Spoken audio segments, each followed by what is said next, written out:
السلام علیکم ورحمۃ اللہ وبرکاتہ۔ بسم اللہ والصلاۃ والسلام علی رسول اللہ۔ جی تو آج آپ کے ساتھ میں قرآن مجید سے سورۃ الصافات کی 3 آیات شیئر کرتا ہوں، اور ان 3 آیات میں ہم سب کے لیے ایک بہت بڑا پیغام ہے۔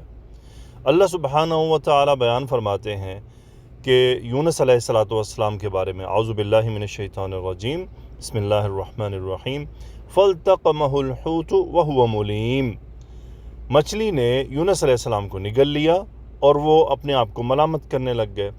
فَلَوْلَا أَنَّهُ كَانَ مِنَ الْمُسَبِّحِينَ، اگر وہ تسبیح کرنے والوں میں نہ ہوتے، اللہ کی پاکی بیان کرنے والوں میں نہ ہوتے، لَلَبِثَ فِي بَطْنِهِ إِلَى يَوْمِ يُبْعَثُونَ، تو وہ اس وقت تک مچھلی کے پیٹ میں رہتے جب تک کہ لوگوں کو دوبارہ زندہ نہیں کیا جائے گا، یعنی لوگوں کو جب روز قیامت آئے گی تب اس وقت ان کو مچھلی کے پیٹ سے نکالا جاتا۔ میرے بھائیوں بہنوں، ہمارے لیے بہت بڑا پیغام ہے۔ اللہ کیا فرما رہے ہیں؟ فَلَوْلَا أَنَّهُ كَانَ مِنَ الْمُسَبِّحِينَ، اگر وہ تسبیح کرنے والوں میں نہ ہوتے، تو یعنی تسبیح کرنا، اللہ تعالیٰ کا ذکر کرنا، یہ جب انسان کسی مشکل میں ہوتا ہے تو یہ ایک ذریعہ بن جاتا ہے نجات کا۔ اللہ تعالیٰ پھر اس بندے کو نجات عطا فرماتے ہیں، کیونکہ وہ ذکر کرنے والوں میں سے ہوتا ہے۔ تو میرے بھائیوں میری بہنوں، ہمیں چاہیے کہ ہم اپنے زبانوں کو اللہ سبحانہ و تعالیٰ کے ذکر سے تر رکھیں، اللہ سبحانہ و تعالیٰ کا ذکر کیا کریں۔ اس تسبیحات تو بہت ساری ہیں، اس میں لا الہ الا انت سبحانک انی کنت من الظالمین، سبحان اللہ و بحمدہ، سبحان اللہ العظیم، لا حول ولا قوة الا باللہ، استغفر اللہ، لا الہ الا اللہ۔ تو یہ تمام تسبیحات ہیں، یہ تمام اذکار ہیں۔ اللہ سبحانہ و تعالیٰ کو ہمیشہ اللہ کا ذکر کرتے رہا کریں۔ لا الہ الا انت سبحانک انی کنت من الظالمین، یہ ایک ایسا ذکر ہے کہ جس میں تحلیل بھی ہے، اللہ کا وحدانیت کا ذکر بھی ہے، اور اللہ تعالیٰ کی تسبیح بھی ہے، اور اپنے آپ کی غلطیوں کا اقرار بھی ہے۔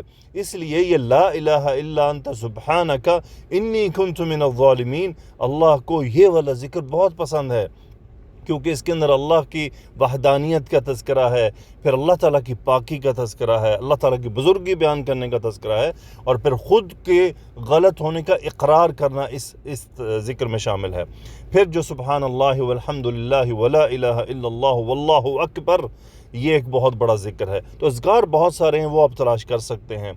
تو مقصد یہ ہے کہ اگر ہم اذکار پر پابند رہیں گے، اور کبھی اللہ سبحانہ و تعالی ہمیں کسی آزمائش میں اگر ڈالیں گے، تو انشاءاللہ ہمارے اس ذکر کی بدولت، ہمارے اس ذکر کرنے کی، اللہ تعالیٰ کو یاد کرنے کی بدولت، اللہ کو ہم پر ضرور پیار بھی آئے گا، رحم بھی آئے گا، اللہ ہمیں معاف فرما دے گا۔ دیکھیے اللہ تعالیٰ نے یونس علیہ السلام کے بارے میں یہاں یہی فرمایا، فَالْتَقَمَهُ الْحُوتُ وَهُوَ مُلِيمٌ فَلَوْلَا أَنَّهُ كَانَ مِنَ الْمُسَبِّحِينَ، اگر وہ تسبیح کرنے والوں میں نہ ہوتے، اگر وہ اللہ کی پاکی بیان کرنے والوں میں نہ ہوتے، تو پھر کیا ہوتا؟ لَلَبِثَ فِي بَطْنِهِ إِلَى يَوْمِ يُبْعَثُونَ۔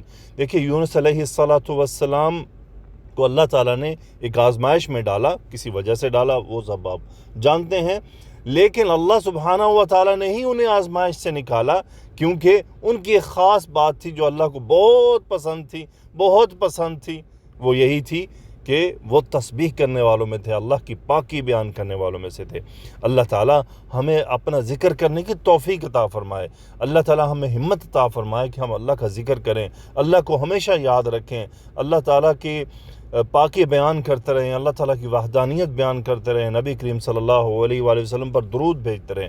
اللہم صلی وسلم علی نبینا محمد، آمین یا رب العالمین۔